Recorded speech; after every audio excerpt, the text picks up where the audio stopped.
जय माता दी फ्रेंड्स। मेरे पास बहुत से लोगों ने मुझसे ये प्रश्न किया है कि नवरात्र में हमें क्या खाना है और क्या नहीं खाना है।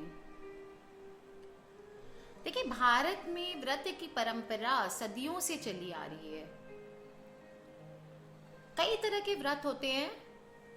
कुछ ऐसे होते हैं जिसमें पानी तक नहीं पिया जाता है, जैसे कि करवा चौथ, संकट चौथ, तीज, छठ पूजा इत्यादि।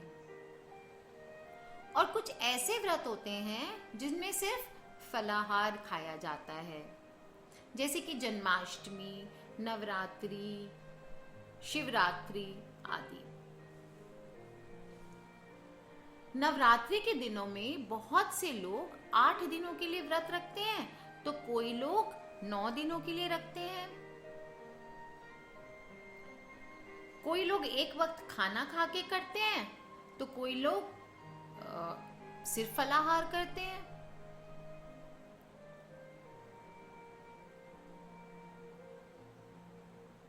फलाहार में यूजुअली लोग सीधा नमक का इस्तेमाल करते हैं। ऐसा माना जाता है कि नवरात्र के 9वें दिन भगवान राम के जन्म की रस्म और पूजा के बाद ही अपना उपवास खोला जाता है। अब ये तो आपकी श्रद्धा और हिम्मत है कि आप कितना व्रत रख सकते हैं, 8 दिन या 9 दिन, और किस तरह रखते हैं। देखिए, जब मैं फलाहार की बात करूंगी आज, तो फलाहार की परिभाषा बहुत ही व्यापक है।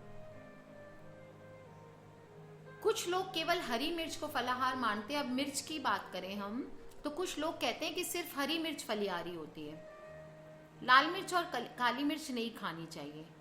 कुछ लोग कहते हैं लाल मिर्च साबुत खानी चाहिए, पिसी हुई नहीं खानी चाहिए, वो फलाहार होती है। और कुछ लोग काली और लाल मिर्च ही खाते हैं, हरी मिर्च नहीं खाते हैं। कुछ फैमिलीज में आलू, शकरकंद, लौकी को ही फलिहारी माना जाता है, और कुछ लोग सिर्फ अरबी खाते हैं। अरबी होती है ना, कच्चू। तो मैं तो ये मानती हूं कि आप कुछ भी करें, श्रद्धा से व्रत को रखें, नवरात्रि व्रत को, और अपने लिए और अपनी फैमिली के लिए अपनी परंपरा के मुताबिक आप फलिहारी बनाएं और खाएं। देखिए, फलिहारी करने का मेन रीजन होता है, नवरात्र के उपवास करने का, मानव को निरोगी रखता है। ये जो भी नियम हमारे बनाए गए हैं ना नवरात्र के लिए, वो मानव को निरोगी रखने के लिए बनाए गए हैं। हिंदू धर्म में, हमारे हिंदू धर्म में योग और आयुर्वेद के जो नियम हैं, उनके हिसाब से ही धार्मिक नियम बनाए गए हैं। सेहत से जुड़े सभी तत्व को हमारे ऋषियों ने धर्म के नियमों से जोड़ दिया, ताकि हम इसको आसानी से फॉलो करें। जब धर्म है तो धर्म से आदमी चूकता नहीं है। तो ऋषि मुनियों ने क्या किया, जो शरीर के लिए, हमारी संरचना के लिए अच्छा है, जो हमारे शरीर के लिए अच्छा है, उसको धार्मिक नियमों से सीजन के अकॉर्डिंग जोड़ दिया। उन्होंने जहां उपवास का महत्व को बताया, वहीं ये भी बताया कि क्या खाना चाहिए, कितना खाना चाहिए और क्या नहीं खाना चाहिए, क्या चीज किस वार को खाना चाहिए और क्या चीज किस नक्षत्र में खाना चाहिए। देखिए, अगर जीवन में हमारे नियम और अनुशासन नहीं होगा ना, तो हमारा जीवन घोर संकटों से घिर जाएगा। नियम के बगैर तो धर्म भी अधूरा होता है। तो आइए आज हम बात करते हैं कि क्या खाने से हम स्वस्थ रह सकते हैं और क्या नहीं खाने से, क्या चीज से परहेज करने से हमारी बॉडी स्वस्थ रह सकती है। चलिए, नवरात्रि की बात हम करते हैं। चैत्र और अश्विन माह में चंद्र पक्ष में 9 दिनों की नवरात्रि आती है। ये तो पता ही है कि सबसे पूरे भारतवर्ष में यह नवरात्रि धूमधाम से मनाई जाती है, चाहे वो चैत्र वाली हो, चाहे वो अश्विन माह वाली हो। इस दौरान हम माँ भगवती की पूजा करते हैं और उनको प्रसन्न कर रखने के लिए उपवास करते हैं, और हर कार्य इस दौरान जो भी किया जाए उसको शुभ माना जाता है। प्रथम दिन कलश स्थापना करते हैं जो कि गणेश जी का स्वरूप माना जाता है। इसके बाद 8-9 दिन तक अपनी श्रद्धा अनुसार उपवास रखते हैं। कुछ लोग अष्टमी तक रखते हैं तो कुछ लोग नवरात्रि तक पूर्ण उपवास रखते हैं, जैसा कि मैंने बताया। और सभी राज्यों में अपनी अपनी परंपराओं के अनुसार उपवास किया जाता है। कहीं लोग सिंघाड़े की आटे की पूड़ी से व्रत संपन्न करते हैं, तो बिहार में लोग फलाहार पे विश्वास रखते हैं। मारवाड़ी कहते हैं कुट्टू का आटा या फिर राजगिरे का आटा खाया जाए। तो हम इसके बारे में आपसे बातें करेंगे। देखिए, नवरात्र के दिनों में आप किसी भी प्रकार का भोजन कर सकते हैं, लेकिन कुछ विशेष खाद्य पदार्थ का सेवन जरूरी होता है पुराणों के अनुसार। उपवास के दिन व्यक्ति को फलाहार करना चाहिए। आप फलों का सेवन कर सकते हैं, लेकिन इसका मतलब ये नहीं है कि फलाहार का मतलब है आप पूरे दिन फलाहार करें। हर 2 मिनट, 10 मिनट, आधे घंटे के बाद आप फलाहार करते रहें। उपवास के दिन भूखे रहना किसी भी पुराण में नहीं लिखा है, लेकिन खाना है 1 से 2 बार।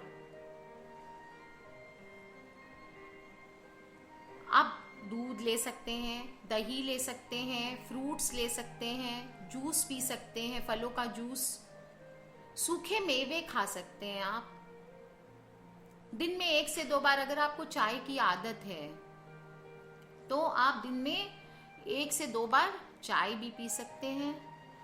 और शाम को सूर्योदय के पहले, सूर्यास्त के पहले आपको भोजन कर लेना है। ये आपके हेल्थ के हिसाब से भी, जैसे जेंट्स करते हैं ना, शाम होने के पहले, अंधेरा होने के पहले वो खाना खा लेते हैं। वो हेल्थ के लिए बहुत अच्छा होता है। अंधेरे के बाद खाना नहीं खाना चाहिए। देखिए, बहुत से लोग कुट्टू या सिंघाड़े के आटे के पकौड़ियों के साथ सब्जी आदि से पाना उपवास खोलते हैं।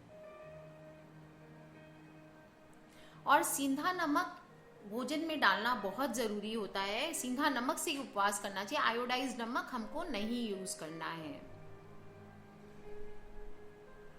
सीधा नमक आपको मार्केट में किसी भी शॉप में मिल जाएगा। उसको व्रत का नमक भी बोलते हैं। आप चाहे तो दही, साबुत दाने की खीर और सामक के चावल होते हैं, वो भी आप खा सकते हैं। लेकिन इस तरह का भोजन आप कोई भी आटे की, कुट्टू का हो, सिंघाड़े का हो, श्यामक का हो, साबूदाना हो, आप एक ही बार रात्रि में करें।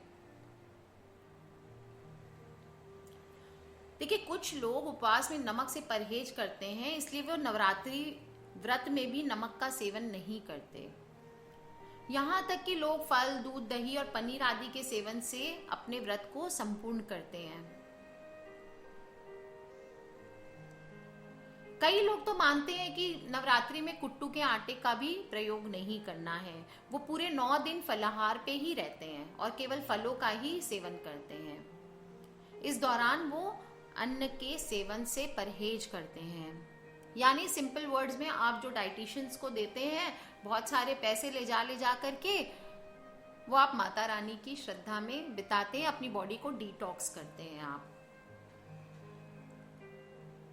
देखिए, कुछ लोग नवरात्रि में आलू से बनी हुई पकौड़ी और चिल्ले भी खाते हैं। आप कुट्टू के आटे का भी चिल्ला बना सकते हैं, सिंघाड़े का आटे का भी बना सकते हैं चिल्ला, श्यामक का भी आटा होता है उसका भी बन जाता है।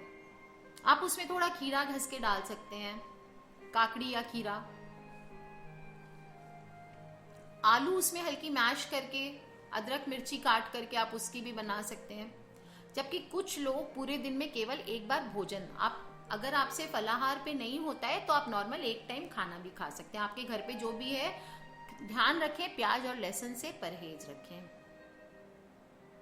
हर परिवार में अपनी अपनी परंपरा है। हमारी हमारा जो देश है ना, इसमें इतने इतने वैरायटी ऑफ लोग हैं, इतने वैरायटी ऑफ कल्चर है, पर सब एक ही व्रत को करते हैं, नवरात्रि। तो जब सब मिलके उस व्रत को कर रहे हैं, पर उनके खाने के अपने अपने नियम होते हैं, अपने देश के अनुसार, अपने रहन सहन के अनुसार, उसका पालन करना चाहिए। दूसरों की देखा देखी नहीं करनी चाहिए। हर कोई व्रत को संपूर्ण करता है। मेन क्या है इसमें? श्रद्धा और भक्ति और अपने वचन का परहेज।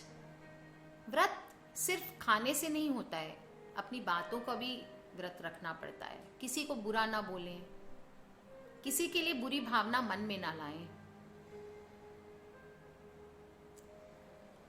इसके अलावा खाने में आप मीठे पकवान जैसे घी, मूंगफली की बर्फी, ये सब भी आप सेवन कर सकते हैं। आजकल लोग बोलते हैं कि साबूदाना नॉनवेज होता है। काफी सारा मैंने व्हाट्सएप पे मैसेज पढ़ा है, साबूदाना कहते हैं सब लोग नॉनवेज हो चुका है, उसमें पिल्लू से बनता है।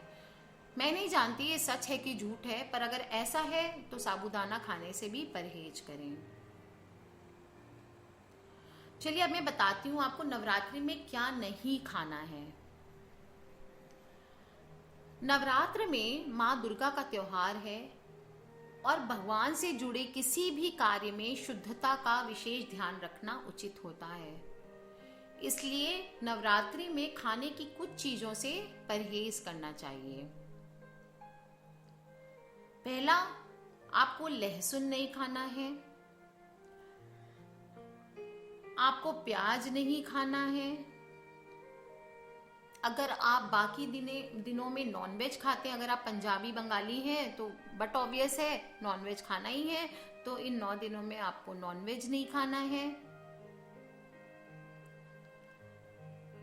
अगर आपको ड्रिंक करने की गंदी बीमारी है तो प्लीज इस वक्त आप ड्रिंक्स का सेवन ना करें। और अगर हो सके तो नमक का सेवन भी करना अनुचित है। आपको अगर नमक खाना है, आप सिंधा नमक यूज करें। तो ये 5 चीजों से बिल्कुल परहेज। इसके अलावा आपको अपनी वाणी पे नियंत्रण रखना है। गलत संगति, गलत चीजों की ओर जो झुकाव है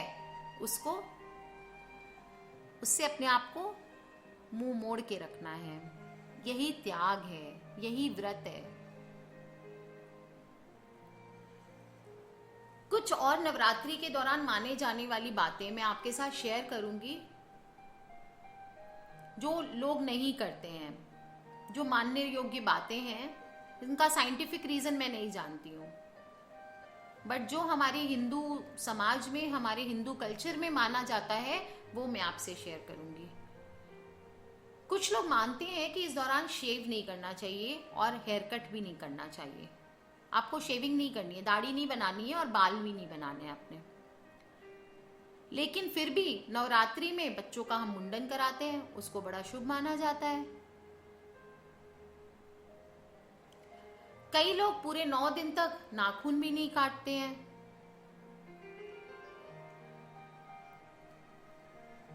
अच्छा, ये भी माना जाता है कि अगर आपने कलश स्थापना की है घर पे, या माता की चौकी की है, या अखंड जोत जलाया है, तो इस दौरान आपको घर को खाली छोड़ के नहीं जाना है, स्पेशली शाम के बाद, इवनिंग के बाद।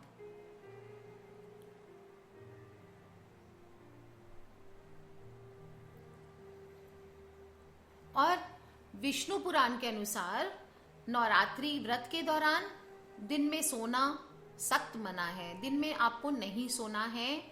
तंबाकू की चीजें नहीं खानी है। तंबाकू से बनी हुई, चाहे वो सिगरेट हो या कोई भी आप किसी भी फॉर्म में उसको आप ले रहे हो। हुक्का आजकल बड़े फैशन में, हुक्का भी नहीं पीना है। ऑपोजिट सेक्स के साथ संबंध नहीं बनाना है। ये सब चीजें आपको ध्यान रखनी है। देखिए, ऊपर जो बातें मैं बता रही हूं आपको, ये सब हमारी मान्यताओं पर आधारित है। मैं ये नहीं कह रही हूं कि आप इन नियमों का पालन करें ही। जो आपके घर की परंपरा है, जो आपके परिवार के नियम हैं, आप उनको फॉलो करिए। आज तक उन्हीं को आपके परिवार वाले फॉलो करते आए हैं। और आपकी जितनी श्रद्धा शक्ति है, देखिए नियम मैंने बता दिए जो लिखे हुए हैं पुराणों में, पर इनको पालन करना नहीं करना, इनको सही मानना नहीं मानना, आपकी पूरी, आपकी सोल, आपकी राइट है। और मैं तो ये मानती हूं कि दिल में अगर सच्चे दिल से श्रद्धा हो माता के लिए और उनकी हम पूजा उपासना करें फल प्राप्ति के लिए, तो वो विश्वास ही अटूट है। चलिए आज के लिए बस इतना ही। फिर मिलूंगी आपसे बहुत जल्दी। आपके कोई भी प्रश्न हैं आप मुझे मेल कर सकते हैं, आप मुझे नीचे वीडियो के नीचे मैसेज कर सकते हैं, यूट्यूब पे आप मेरे पेज पे सब्सक्राइब कर सकते हैं, सुमिता ड्रोलिया मोदी। फिर मिलेंगे, तब तक के लिए जय माता दी।